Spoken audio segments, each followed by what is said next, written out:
What's up, everybody? It's your boy Strack Reacts, back with another reaction video. Today we got American foods that are banned in other countries. Before we get right into this video, please like, comment, subscribe, turn all post notifications on. If you are new to the channel, thank you so much for tuning in and welcome to the family. Let's get right into this. I see something right there in the stove and I'm just like, I hope that's not a turkey or something. Like, I don't even know. I just hope that's not a turkey. Oh no, the United it's States a turkey. is the gold standard of clean food.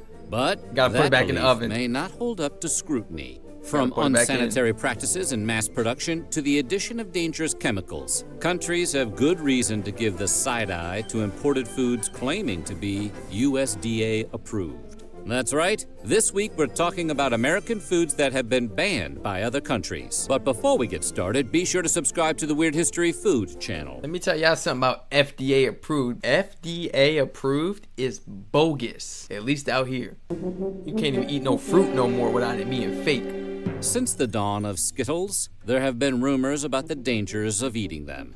Every one of us heard at least one classmate claim that the red ones make you sterile, and the yellow ones, they give you cancer. Turns out, it might be worse than that. First of all, your classmate wasn't wrong. The dyes known as Yellow 5 and Yellow 6 have been linked to hives and hyperactivity in children. Sweden and Norway have banned the candies out of concern. The European Union will most likely be banning Skittles at the end of the year, having already swapped out some of the dye for more natural flavors. Word? This is because of something called titanium dioxide, which can be found making the colors pop across the rainbow. Research linked titanium dioxide to damaged DNA, which can lead to cancer. While Europe may be ahead of the Skittles awareness curve, America is quickly catching up. In May of 2021, the Environmental Working Group asked the FDA to categorize titanium dioxide as toxic. And yes, before you ask, right now the FDA says it's okay to consume some of that chemical compound. You can taste the rainbow, but just in moderation. California is home to an ongoing lawsuit against Mars Inc., the parent company of Skittles. The lawsuit claims Skittles are not only toxic, but are unfit for human consumption.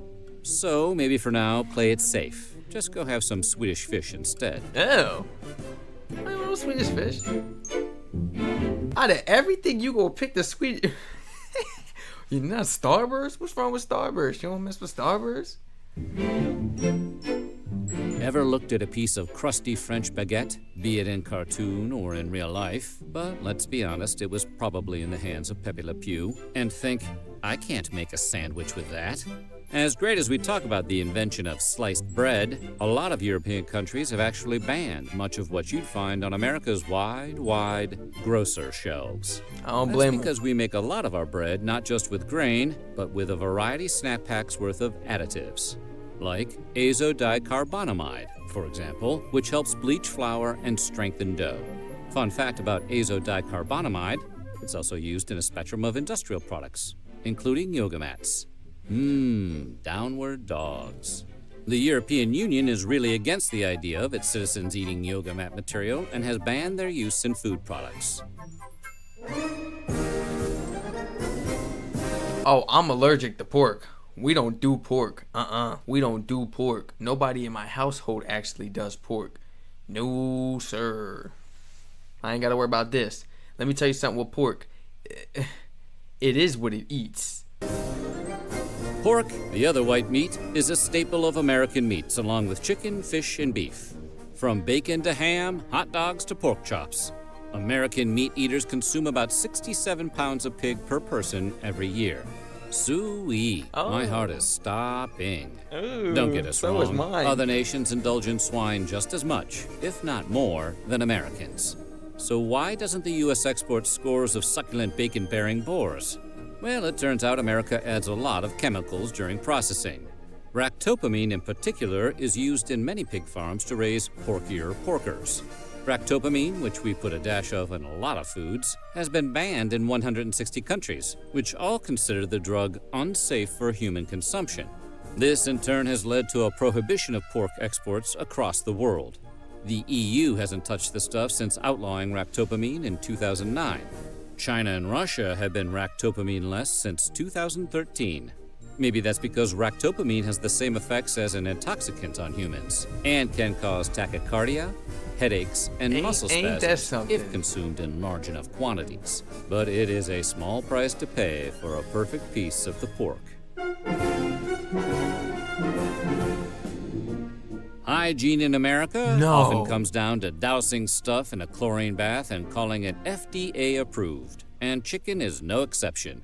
Pathogen reduction treatments, or PRTs, refer to the use of different chemicals to destroy harmful microbes on raw meat. Somewhere along... That's what I was gonna say for the pigs. I can understand if it got all those chemicals to kill the, the bacteria or the infections or germs in it. Just saying that, I don't even want to eat meat. You see what I'm saying? Like, American food regulators decided a quick chlorine shock was the best way to kill salmonella and other bacteria on uncooked poultry. Chlorine marinade. And look, it's not that the EU is against taking a long gulp from the public pool now and then. I know you lying. In fact, the risks posed by chlorine consumption are relatively low. The bigger concern is that the chlorine baths are just an eye-burning Band-Aid on a larger problem. The tip of the beak, so to speak. They're worried that the PRTs are insufficient to deal with more than just the normal bacteria and don't get at a potential contamination from things like low-quality feed to unsanitary coops on farms. The EU called the chlorine rinse an easy fix, arguing no chemical rinse will ever remove all bacteria from meat heavily contaminated as a result of poor hygiene. That hurts extra to hear it from the French. They ain't lying. Somebody had to tell them. Mountain Dew is the closest any soft drink has come to being fully weaponized.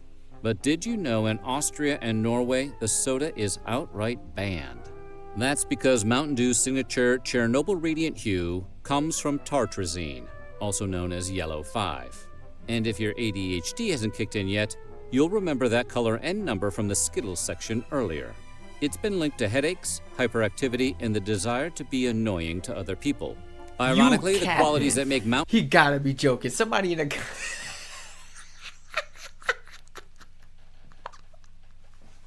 Somebody in the comments. I'm getting hot. I'm going to take his jacket off. Somebody in the comments, please tell me if he's lying. I'm going to have to type that in on Google. I don't got enough time right now, but I'm going to have to type it in and look that up. Mountain Dew, a soda non gratis in other countries, is exactly what the brand promotes. A frenetic, over-caffeinated lifestyle. Do the do. Baja Red Blast. Bull, Alt Monsters, all them drinks And while you might be able to find Mountain Dew in Europe, it's going to hit a little different. That's because Europe spent exactly 2 years in the 90s riding the dew before discontinuing it. What is being sold as Mountain Dew in the EU has a recipe closer to the original carbonated beverage, as created by Tennessee beverage bottlers Barney and Ollie Hartman in the 1940s. The original Mountain Dew was meant as a whiskey mixer, with a name coming from the affectionate Scottish term for moonshine. It'll tickle your innards, is what the old ads used to read. No lies detected here. Ooh. Yahoo! Mountain Dew! You see, that's not fair. Why these countries be switching up their recipes? They be having all the different ingredients. Talking about, we not gonna do it like the US. We gonna make our own. I went over to Mexico and had McDonald's in Mexico. It didn't taste like McDonald's. Oh, I promise you. You could have ordered so much that you could have just had it for dinner. Like, it was enough to bring your family there and just enjoy it at night. It did not taste like no McDonald's. The meat was completely different. It just tasted wonderful. My mouth was drooling. I was overly chewing. I was biting my tongue. It was so good. It didn't taste like McDonald's. It makes me wonder, like, how is this fair? Why not? Why can't we? I understand the U.S. is kind of ignorant in some way. They're not going to listen to other countries. We're not doing that. We have our own way and people like it, They never just thought to maybe like try some new things, We always talk about we have, allies. But can we just listen to some ideas maybe and use their recipe? Go to Popeyes in Mexico. Boy.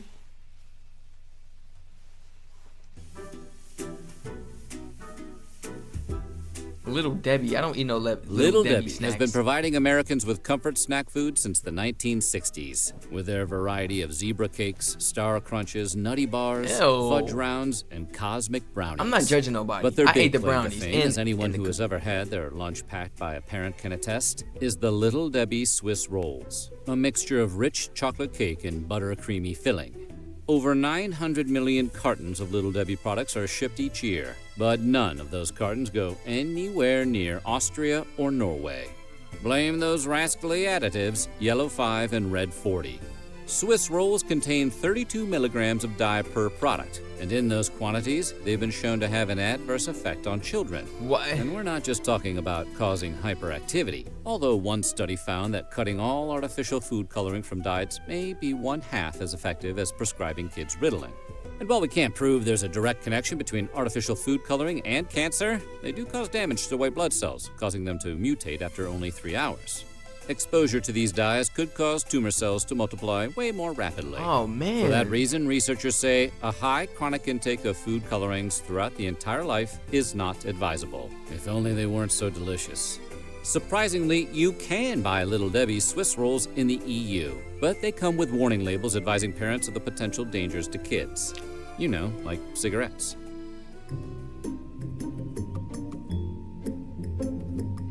When you hear the words banned breakfast cereal, No. you're probably imagining one of the countless kid-focused brands of It had a warning label on it, as if it was like a pack of cigarettes. Why do you even have that in the stores? Why do we even have that in the stores?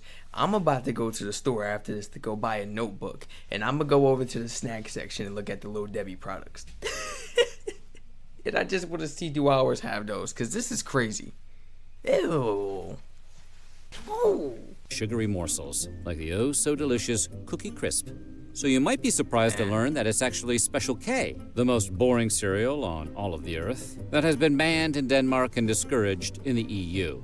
How does the healthiest box of flakes on the shelf get banned, while stuff like Reese's Puffs and Cinnamon Toast Crunch continue to enjoy free passage? Ironically, because of its supposed health benefits. In the UK, Special K has been put on blast by the Advertising Standards Authority for exaggerating how much folic acid they pack into portions.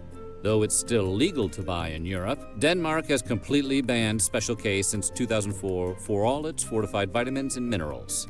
Regulators argue that Kellogg's cereal's unnaturally high levels of everything from vitamin A to zinc actually qualify Special K as a genetically modified organism, or GMO. What? More specifically, Special K is swole with the same artificial compounds that studies have shown to potentially pose health risks, specifically to children and pregnant women. In conclusion, you may want to stick with Crunch Berries.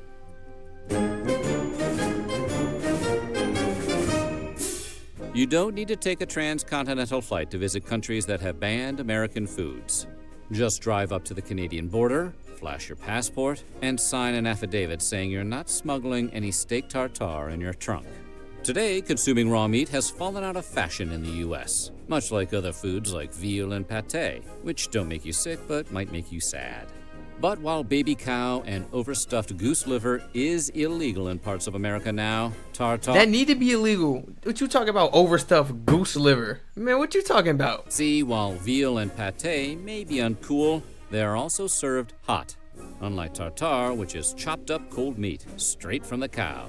Undercooked or raw foods can lead to an increase in food poisoning and parasitic infections, especially in beef and poultry. But considering how fancy pants steak tartare is, Titanic food one might say, you'd think countries might look the other way and let the luxury delicacy slide. And for a long time they did. In Canada, meat has to reach an internal temperature of 145 degrees Fahrenheit, the equivalent of a medium rare steak, in order to be considered safe to serve. But those rules aren't strictly enforced. That is, until recently. In 2021, restaurant owners in New Brunswick selling steak tartare were all served cease and desist letters. Canadian public health officials had decided that amid the ongoing health crisis of COVID-19, the last thing their citizens needed was a side order of botulism. Thank you. Is there anything more American than Coca-Cola? The fizz, the flavor, the former secret ingredient, cocaine. Coke is basically apple pie in beverage form. And it's not just Americans who are cuckoo for Coke. Invented by a pharmacist in 1886 Georgia, Coca-Cola quickly caught on overseas. It was the World War II GI's drink of choice. Pre-pandemic, Coca-Cola had 500 brands in over 200 countries, making it the best-selling soft drink and one of the most recognizable brands of all time. But there will always be exceptions. And unlike the other entries on the list, for once, it has nothing to do with health concerns. Oh. Everybody knows that Coke is not good for you. We just decided collectively that we don't care. No, the countries that have outlawed the brand have done so because of what it represents, a symbol of the encroachment of American capitalism. From 1962 to 2011, the U.S. banned sales of Coke to Burma as part of sanctions against the military junta that ruled the country until 2011. It resumed sales in the country in 2012. Today, Coca-Cola is only unavailable in 2 countries with long-term trade embargoes with the U.S. North Korea hasn't allowed Coke since 1950, and the bubbly beverage has been banned in Cuba since Fidel Castro seized supplies in 1962. First the prequels, now Coke. Is there anything that can't be ruined by... I heard at some point in time, Coca-Cola actually had in it. At some time, the company actually did put a couple milligrams of it in each bottle. Can somebody please fact check me? Federalization of trade taxation? In a twist of irony and lime, Cuba was actually one of the first bottlers of the beverage outside of America. Today, Cuba Cola has replaced Coke as the country's soft drink of choice, though black market sales abound. After all, it is the birthplace of the Cuba Libre, aka the rum and Coke. I did not know that. M&M's. No. The delicious melt in your mouth, not in your hand snacks M&Ms? were originally a collaboration between the Scion sons of the Mars and Hershey dynasties in 1941. Like Coca-Cola, M&M's gained international fans during World War II, as American soldiers popularized the candy overseas as the chocolate that won't get your trigger finger all sticky. But you won't find the candy in Sweden, where it's banned due to a trademark conflict with a popular national candy that also features lowercase m's as its signature. When Mars introduced the candy to Sweden in 2009, a court ruled its marketing too similar to that of the Norwegian Marabous, which resemble Kit Kats. During World War I, Marabou had moved its manufacturing to its Swedish neighbors, where it received a royal warrant of appointment by the King of Sweden. And here we thought the Swiss were the chocolate snobs. Should you want to check out what the fuss is all about, Marabou's is sold in IKEA stores here in the U.S. Well, at least it's good to know that M&Ms don't contain any harmful dyes or chlorine residue, right? That's a pretty important victory for hard-shelled chocolate. So what do you think? I thought he was about to, turn the tables real quick and be like, well, and then start showing it being dipped in chlorine and then... Okay, I'm about to say, I grew up eating M&M's with my pops. You guys let me know what you thought about this video in the comments down below. Thank you so much for tuning in. If you're new to the channel, once again, welcome to the family. Please like, comment, subscribe, turn all post notifications on. We on that road to big 1,000. Once again, it's your boy Strack Reacts, clacking out with another reaction video. Thank you so much for tuning in. I hope you enjoyed. See you guys in my next one. Stay safe.